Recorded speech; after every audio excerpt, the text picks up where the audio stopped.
주님, 오늘도 여전히 예배의 자리에 앉습니다. 주님께서도 여전히 이 자리에 임하시는 줄로 믿습니다. 말씀하여 주십시오. 귀를 열어주십시오. 마음을 열어주십시오. 내 삶을 변화시켜 주십시오. 예수 그리스도의 이름으로 기도합니다. 아멘. 저희가 3주 동안 박수흥 장로님 모시고 이제 그 믿음의 유산, 찬란한 유산에 대한 말씀을 듣지 않았습니까? 그 전에는 뭘 들었는지 좀 까마득하시지요? 저희가 누가복음의 말씀을 나누고 있었어요. 예수님께서 그 갈릴리를 떠나서 이제 사마리아를 지나서 예루살렘까지 가시는 그 길 위에서 누가복음에서만 이야기하고 있는 굉장히 주옥 같은 비유들이 있어서 예수님한테 듣는 그 재미있는 이야기들을 그 길에서 저희가 듣고 있었습니다. 이제 조금 리마인드가 되십니까? 이전에 들었던 말씀이 뭐였냐면 15장에 나오는 말씀이었어요. 어쩌면 누가복음에서 나오는 이야기뿐만 아니라 예수님의 모든 비유 중에 가장 아름다운 비유라고 찬사를 받는 비유입니다. 돌아온 탕자의 비유의 이야기를 저희가 그 믿음의 유산 시리즈 하기 이전에 저희가 들었었습니다. 그지요? 네. 그리고 이제 그 말씀에 곧 이어서 나오는 말씀이 바로 오늘 나오는 말씀인데, 이 전에 15장에 나왔던 탕자의 비유가 이 예수님의 비유 중에 가장 아름다운 비유라면, 오늘 저희가 나눌 이 말씀은 예수님의 비유 중에 가장 이상한 비유로 이야기가 되고 있는 말씀입니다. 뭐냐면 불의한 청지기의 비유다라고 저희가 알고 있는 이야기예요. 이 이야기를 중간에 이렇게 이제 장로님 말씀이 들어가서 맨 마지막에 이렇게 연말에 제가 하게 되면서, 야, 이게 어쩌면 이렇게 타이밍이 잘 맞지? 이 말씀이 저희가 한 해를 마무리 지으면서 꼭 듣기에 너무나 좋은 말씀이다라는 생각이 들었습니다. 사실 앞에서 나오는 탕자의 비유하고 이 뒤에 나오는 청지기의 비유는 하나는 정말 아름다운 이야기고 하나는 정말 이상한 이야기인 것 같은데, 이 두 개가 굉장히 희한하게 닮은 이야기입니다. 본문을 안 읽었지요? 예, 저희가 본문을 어떤 이야기인지 한번 읽어보도록 하겠습니다. 누가복음 16장 1절에서부터 9절입니다. 1절부터 9절까지 저하고 여러분하고 한 절씩 나누어 읽고 9절 한 목소리로 같이 읽어보도록 하겠습니다. 1절 시작. 예수께서 제자들에게 말씀하셨습니다. 어떤 부자가 있었는데 그 집 청지기가 주인의 재산을 낭비하고 있다는 소문이 들렸다. 그래서 주인이 청지기를 불러들여 물었다.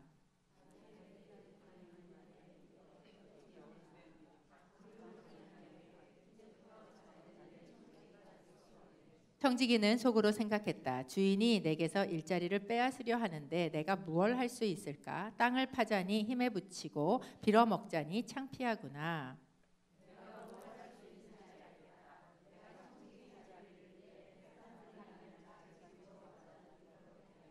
그래서 그는 자기 주인에게 빚진 사람들을 하나씩 불러들였다. 그가 첫 번째 사람에게 물었다. 당신이 우리 주인에게 진 빚이 얼마요?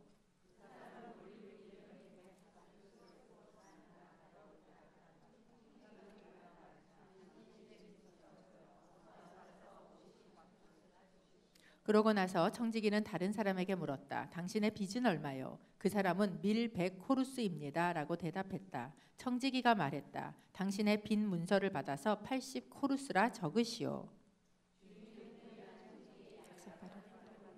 오히려 이 세상의 자녀들이 자기들보다 거래하는 데는 진짜 자녀들보다. 9절 함께 있습니다. 내가 너희에게 말한다. 불의한 재물로 너희를 위해 친구를 만들라. 그래서 재물이 다 없어질 때 그들이 너희를 영원한 장막으로 환영하게 하라. 오늘 말씀이 이전에 15장에서 나왔던 탕자의 비유와 뭐가 닮았는가?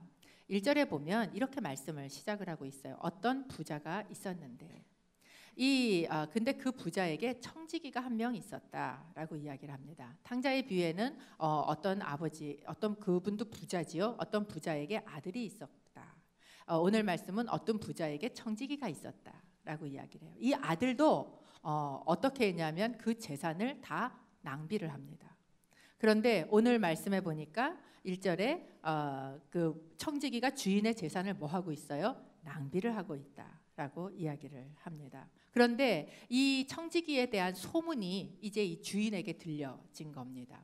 이 소문이 들리다라는 이 단어는요, 디아블로라는 단어인데 이게 디아블로라는 단어와 같은 단어입니다. 뭐예요? 고소하는 자, 참소하는 자, 즉 세이탄이라는 단어하고 같은 단어예요. 고소하고 참소하는 소리가 들린 거예요. 뭐냐? 이 주인의 재산을 낭비하고 있다라는 이야기가 들린 겁니다.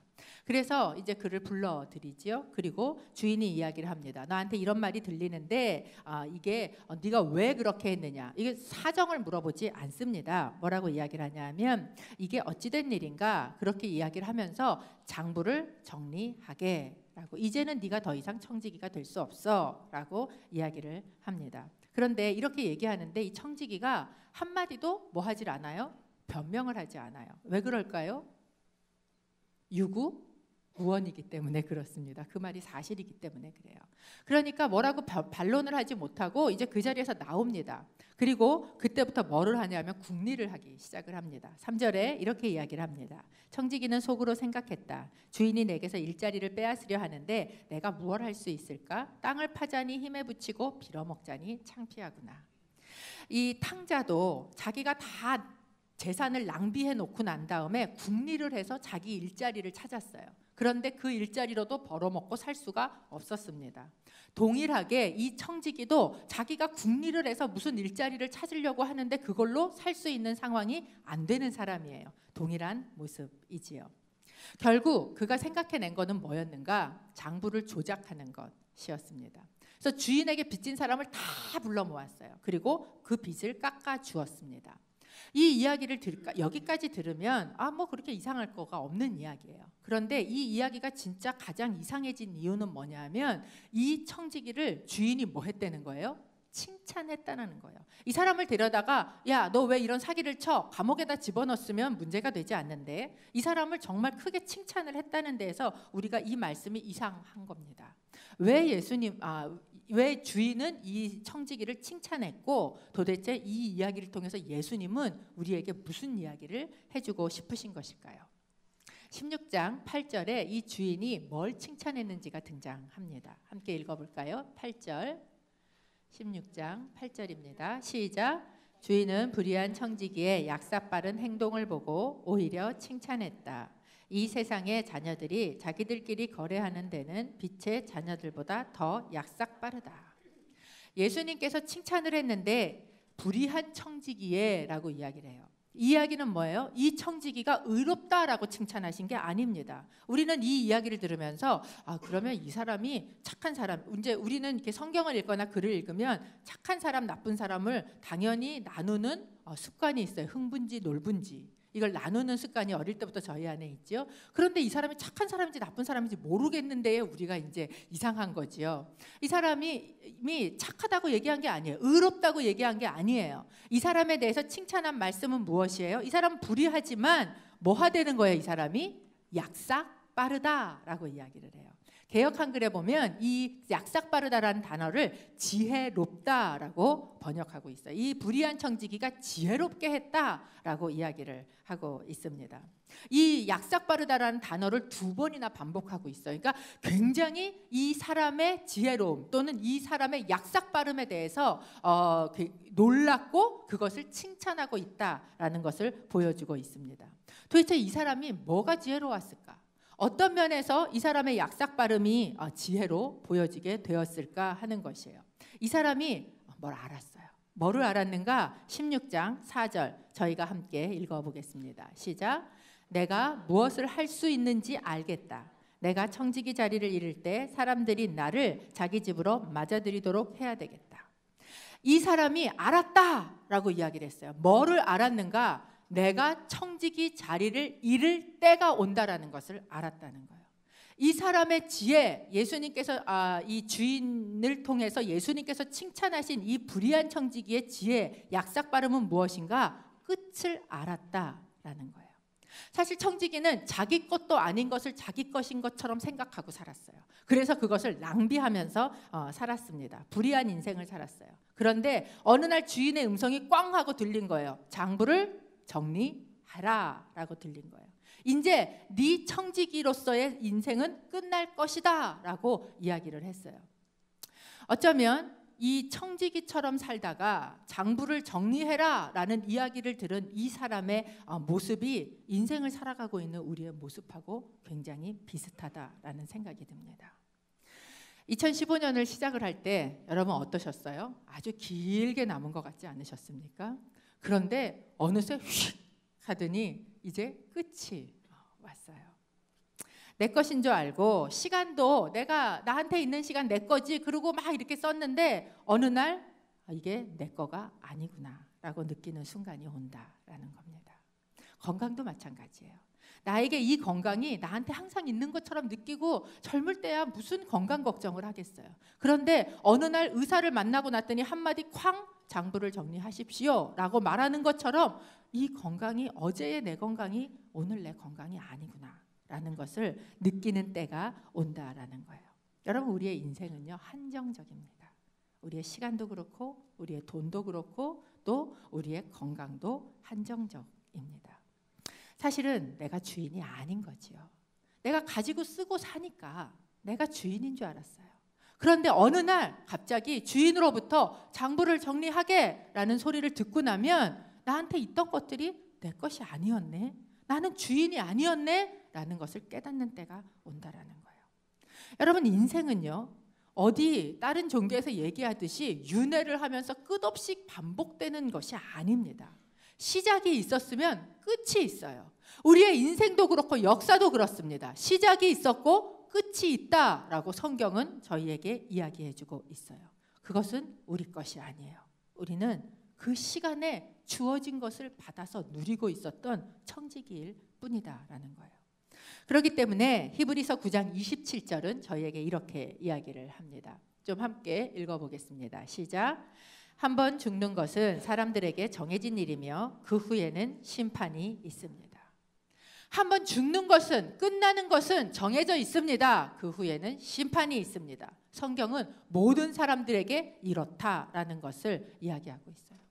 8절에 약삭빠르다라고 얘기했던 또는 지혜롭다라고 번역했던 이 단어를 제레미야스라는 신학자는 뭐라고 명명했냐면 종말론적인 단어다라고 이야기를 했어요. 종말을 산다라고 우리가 얘기할 때에는 종말을 산다는 의미는 뭐냐? 끝을 의식하면서 산다. 그것이 바로 종말을 산다라는 의미입니다. 제가 고등학교 다닐 때 저희 교회에 이제 집사님 한 분이 친하던 집사님이 계셨는데 그분이 저한테 뭐라 그러냐면 예배에 나오라고 수요 예배도 나오고 저녁 예배도 드리고 제가 이제 그 고등학교 때인데도 성가대도 하고 교사도 하고 왜 조그만 교회들은 어릴 때부터 그러지 않습니까? 그러니까 너무 이제 지쳐서 나 오후 예배 안 드리고 싶다고 그랬더니 오후 예배 드려야 된다고 집사님이 막 그러시는 거예요. 그래서 왜요? 그랬더니 그 집사님이 저한테 고등학생한테 해주신 얘기였어요. 아니 예수님 언제 오실지 모르는데 그래도 예수님 오실 때 예배드리다 맞아야 되지 않겠어? 그렇게 생각을 하신대요. 그렇기 때문에 모든 예배 때 할 수만 있으면 내가 그래도 지금 오실 수 있기 때문에 나는 예배드리다 예수님 맞고 싶어. 그러니까 나는 예배할 거야. 그러니까 예배 와 라고 저한테 얘기하셨던 그 집사님이 지금 그 어린 나이에 제가 고등학교 때 들었던 그 말이요. 어떤 때 정말 목사도 교회 가기 싫을 때 있거든요. 예배드리기 싫을 때 있거든요. 그런데 그 말이요 제가 생각이 나요. 그래 예수님 언제 오실지 모르는데 기왕 예수님 맞을 거면 내가 예배드리다 맞아야지. 여러분 이 종말을 산다는 게 뭐예요? 이 예수님의 오심을 뭐하고 사는 거예요? 끝을 기억하고 사는 거예요. 여러분 어떠십니까? 종말을 살고 계십니까? 이 예수님이 오실 그 날짜만 생각하고 사는 게 종말이 아니지요. 개인적인 종말도 있습니다. 그래서 내 삶의 끝이 내가 주님을 만날 것이다 라는 것을 생각하고 사는 것도 종말을 사는 것이에요. 제가 예전에 한번 말씀드린 것 같은데 제가 친한 여자 목사님 계세요. 그 어머님께서 하시는 일이 그 어머니 심장병이 있으셔서 한 번씩 심장이 이렇게 부정확하게 뛰신대요. 그러면 진짜 숨을 못 쉬고 돌아가실 것 같은데 이분이 항상 하고 있는 게 뭐냐면 자기가 갖고 있는 옷 중에서 제일 예쁜 옷을 깨끗하게 세탁을 하고 다려서 걸어 놓으세요.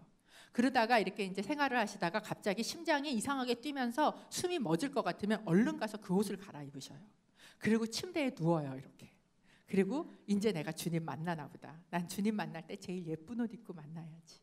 그리고 누워 계시다가 이제 심장이 다시 정상으로 돌아오면 지금이 아닌가 보네. 그리고 벗어놓고 다시 옷을 갈아입으신다. 그러니까 항상 옷장에 제일 좋은 예수님 만날 때 입을 옷을 놔두고 계시는. 근데 제가 그 이야기를 그 목사님을 통해서 들으면서 이분은 종말을 살고 있구나. 내가 주님 만날 날을, 그게 내 개인의 종말이 됐던, 이 역사의 종말이 됐던, 주님이 오셔서 만나던, 내가 가서 만나던 주님 만날 그 순간을 뭐 하고 있어요? 기다리면서 사는 거예요. 기억하면서 사는 거예요. 여러분, 이것이 종말을 사는 사람입니다. 여러분 어떠십니까? 만약에 지금 주님이 오신다면 여러분 어떻게 주님을 맞이하시겠어요?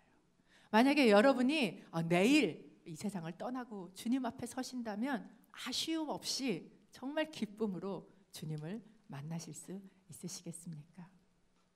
여러분, 우리는 종말이라는 단어를 요새 정말 많이 듣습니다.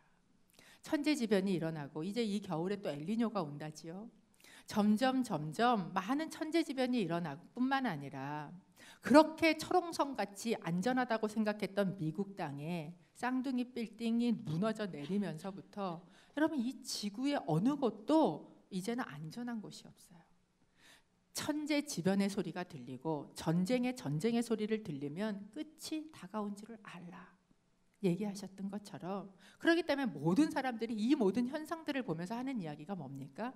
이제 진짜 종말인가 보다 라고 이야기하고 있지 않습니까? 그런데 여러분, 이 청지기가 주인이 이제 끝이야, 너는 장부를 정리해 라고 얘기를 할 때 아유 설마 지금까지도 나를 이렇게 있게 해줬는데, 여러분 이 청지기가 젊은 사람이 아닌 것 같아요. 왜냐하면 이렇게 이야기하지요. 내가 땅을 파자니 힘이 없다. 이 이야기는 나이가 꽤 있는 사람입니다. 청지기 생활을 오래 했던 거예요. 그리고 그렇게 항상 내 건 줄 알고 살았던 사람이에요. 그러니까 설마 지금까지도 나를 이렇게 청지기로 두었는데 이제 진짜 끝내시겠어? 라고 생각했던 것처럼 어쩌면 지금 모든 사람들이 그렇게 살지 않습니까? 아무리 종말이야, 이제 끝이야 라고 이야기를 해도 설마 그러겠어? 라고 생각하고 있는 그런 사람들이 너무 많은데, 이 청지기가 그렇게 생각을 안 했다는 거예요. 이 청지기가 어떻게 했어요? 장부를 정리하게 라는 말을 듣는 순간 이제 진짜 끝이구나. 내가 이 청지기가 끝날 때를 준비해야 될 걸 알겠다라고 이야기했다는 거예요. 만약에 여러분 가운데서도 아무리 종말이라고 이야기를 해도 아유 설마 이런 생각이 드신다면 이 청지기에게 이 지혜를 배우시기를 바랍니다.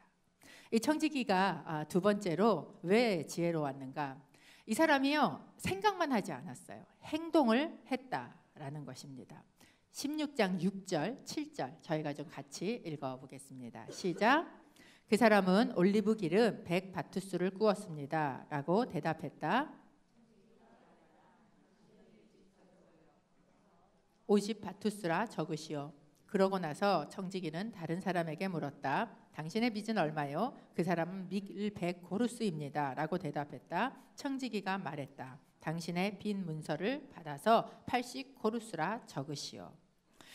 이 청지기가요 어떻게 하냐 하면 저희 16장 5절에 보면 그래서라고 이야기를 해요. 이 그래서라는 말은 자기가 이제 내가 뭐를 해야 될지 알겠다라고 생각이 들자 즉시 무엇을 했다라는 이야기예요. 이 이야기에 계속 원어에 보면 그래서, 즉시, 그 다음에 이렇게 계속 행동이 연결되고 있는 것을 보여줍니다. 사람을 불러요.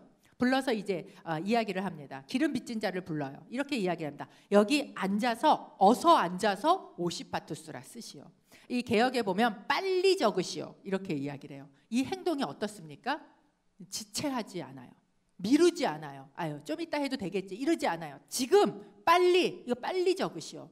그 다음에 밀 빚진 사람을 불러들였어요. 밀 빚진 사람을 불러들여서는 앉으시오 소리도 안 해요. 제가 보니까 종이 쪽지 놓고 세워놓고 여기 어서 적으시오.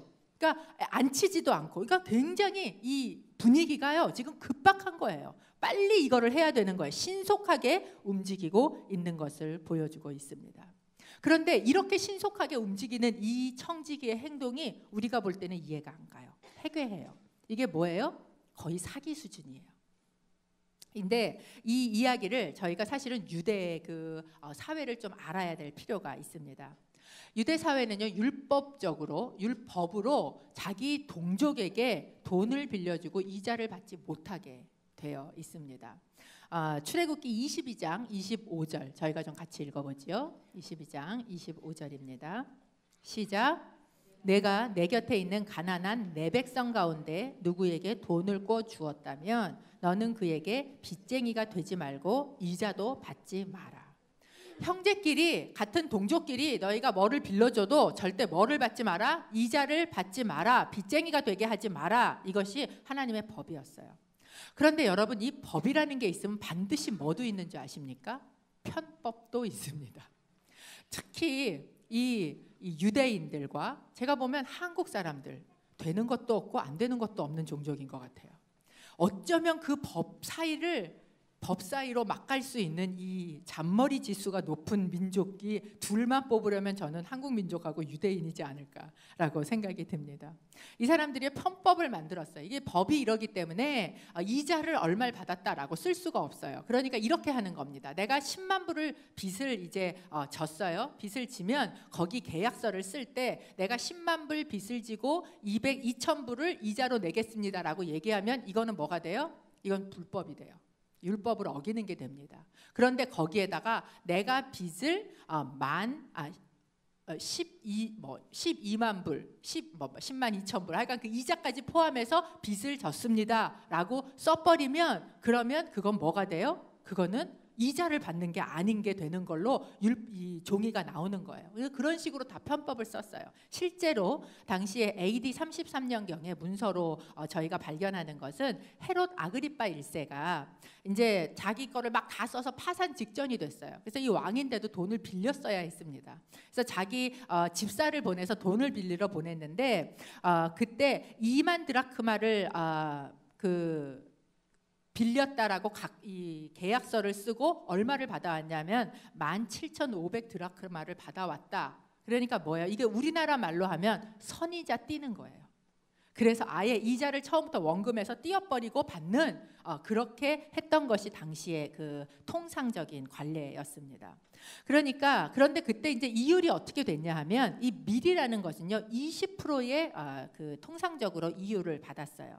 그리고 올리브 기름, 감람류 같은 경우는 이율이 굉장히 높아서 80%의 이율을 받았습니다. 거기다가 이 작황이 매해마다 너무 들쑥날쑥하기 때문에 보험금조를 더 받아요. 그래서 혹시 이 작황이 안 될 경우를 생각해서 한 20%를 더 해서 거의 100%의 이율을 당시에 받고 있었던 그런 작황이 이 두 가지였습니다.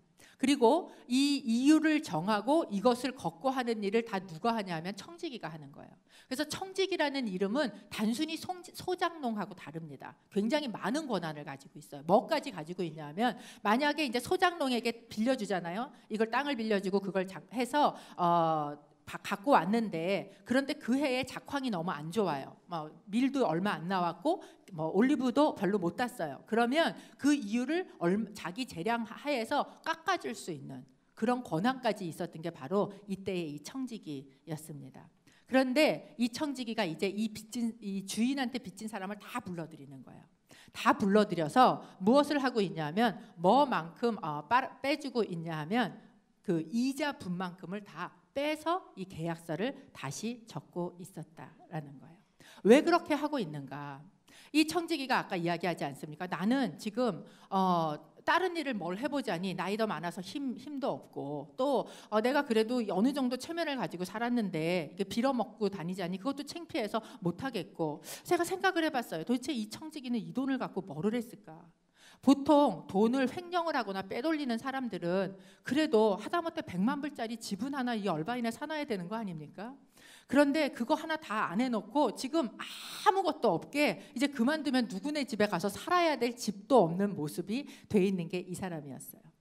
그런데 이 사람이 이제 앉아서 생각을 하면서 뭐를 생각을 했냐 하면 내가 하고 있던 일, 나에게 맡겨진 일을 가지고 내 끝을 준비하는 생각을 한 거예요.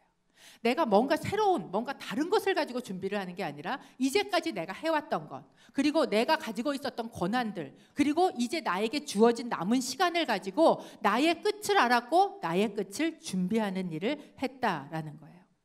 여러분, 이 청지기가 이 일을 하는데 만약에 어떻게 이런 일을 한다고 상상을 할 수 있었을까? 만약에 이 주인이 이 일을 한 거를 가지고 이 청지기를 불러가지고 너 왜 내 거 네 맘대로 그렇게 깎아서 했어? 그리고 감옥에다 집어넣을 수도 있지 않습니까? 그러면 자기는 끝을 준비하는 게 아니에요. 그런데도 불구하고 이 청지기가 이 일을 이렇게 자연스럽게 또는 과감하게 대담하게 할 수 있었던 이유는 무엇인가? 이것은요, 이 사람이 이 주인을, 이 부자 주인을 제대로 알고 있었기 때문에 그렇습니다.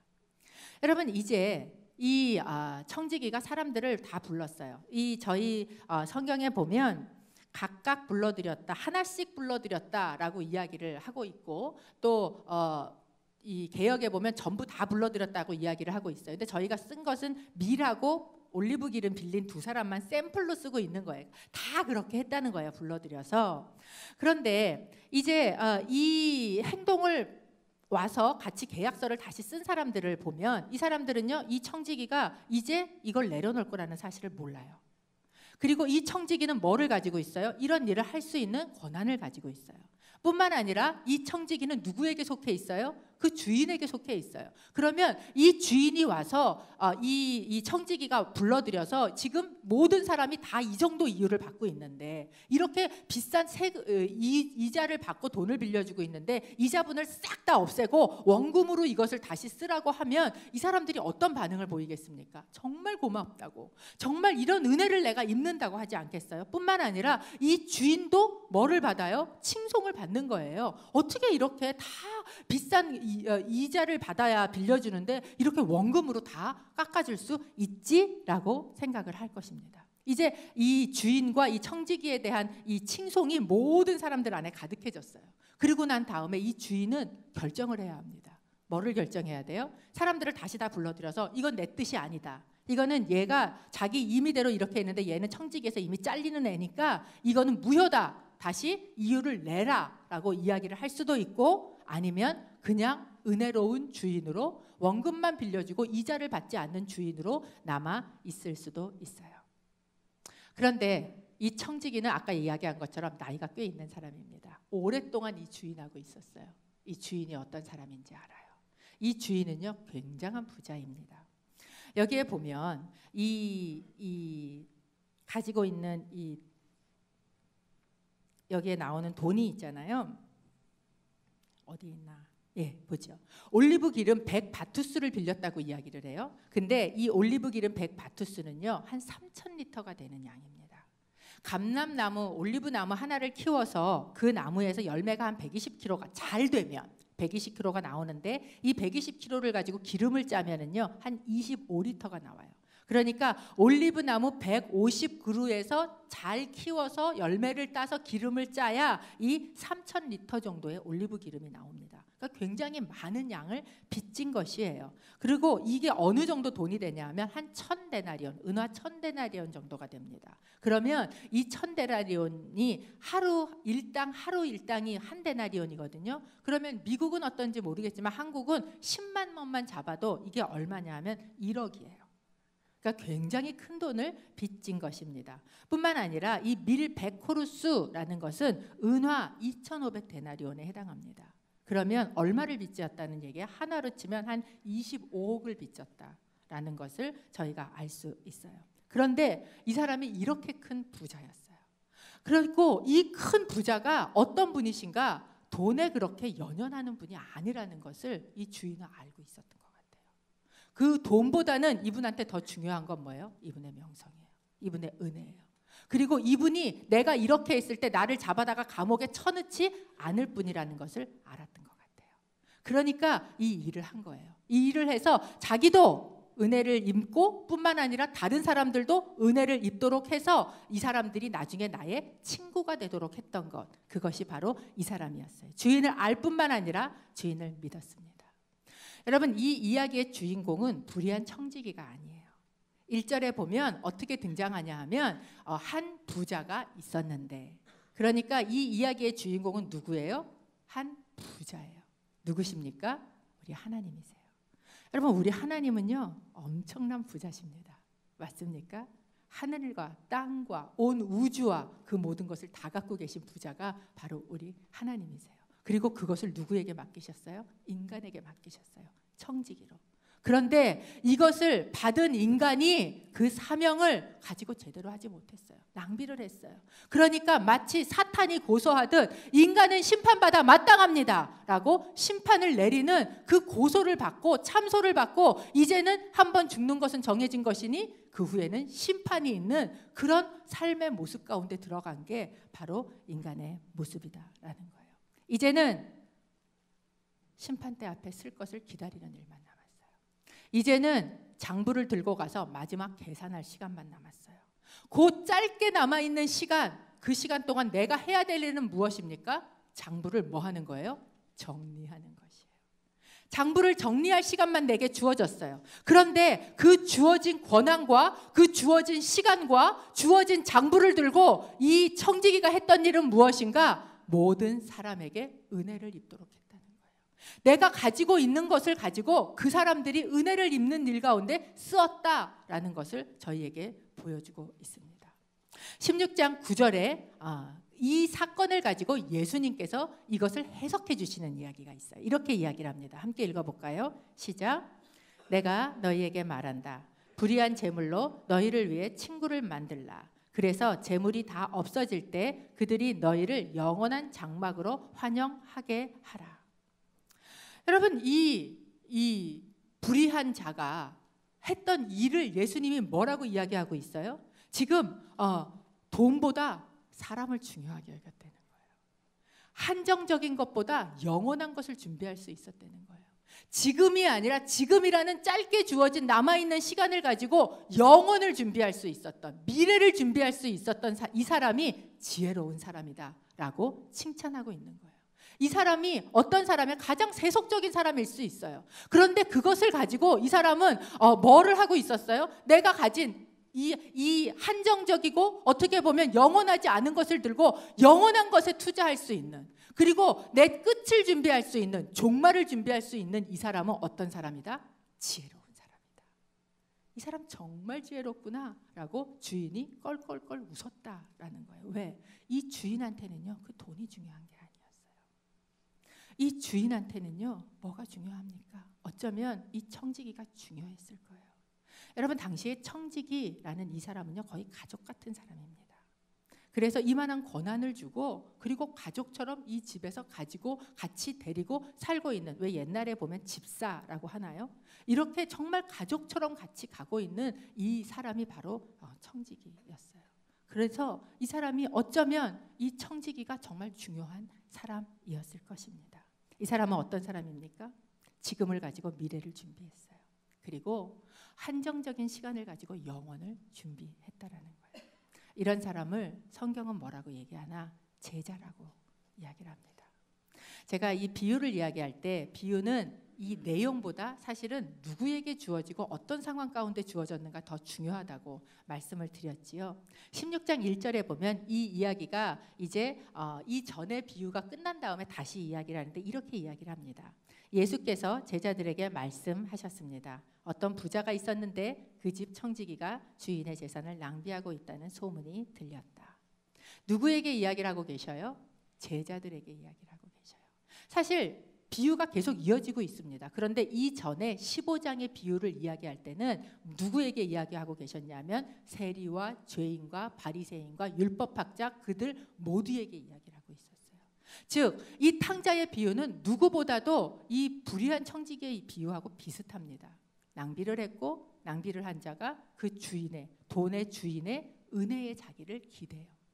이 불의한 청지기도 낭비를 했고 이제 이 모든 결과를 그 주인의 은혜에다가 자기를 기대고 있습니다. 그런데 이 둘의 차이가 있어요. 이 아들은요 다 이를 때까지 갔다가 돌아왔어요. 그런데 이 청지기는 어떻게 하는가? 끝까지 가지 않고 준비하고 있었다라는 거예요. 자기가 땅도 파보고 흙도 파보고 빌어 먹어보고 그러고 안 되니까 돌아온 모습이 아니라 미리 내가 끝이 있는 걸 알았고 내가 끝이 올 것을 준비했고 그리고 그것을 행동으로 옮겨서 은혜에 드릴 뿐만 아니라 자기에게 주어진 시간과 권한과 권리와 관계를 가지고 뭐를 해요? 자기의 끝을 준비했기 때문에 이 사람을 지혜로운 사람이라고 이야기하고 있습니다. 성경은 저희에게 이런 사람이 제자라고 이야기를 해요. 여러분, 하나님께서 우리에게 주신 시간들이, 제자들이 뭐예요? 자기가 갖고 있던 돈 벌어먹던 또는 물고기를 잡던 그것을 다 놓고, 그리고 지금 보이지 않고 한정적인 것을 놓고 뭐를 했어요? 영원한 것에 투자한 사람들이에요. 그 사람들에 대해서 하나님께서 지금 뭐를 하고 계시는 거예요? 그 사람들을 위로하고 계시고 격려하고 계시고 네가 잘하고 있다라고 칭찬하고 계시다라는 것입니다. 여러분, 한 해가 마무리를 짓는 2015년 끝에 저희가 있습니다. 사실 이렇게 시간이 가고 저희는 어느 날 그분 앞에 설 것이에요. 어느 날 그분은 저희에게 오실 것입니다. 저는 후자를 더 바라지만 정말 그분을 곧 만날 것이에요. 그런데 그 끝이 되기 전에 지금 나에게 장부를 정리해라 라고 말씀하신 그 음성을 듣는 그 순간 나는 무엇을 해야 되는가? 나에게 있는 시간과 나에게 한정적인 돈과 나에게 한정적인 관계와 그것을 가지고 무엇을 하는 거예요? 영혼을 준비하는 거예요.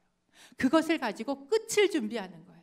그것을 가지고 내 미래를 준비하는 이 사람이 진짜 자기를 위한 사람이다라는 거예요. 아마 세상 사람들은 제자들을 보면서 얘기했을 거예요. 아니, 왜 저렇게 낭비를 하고 있어?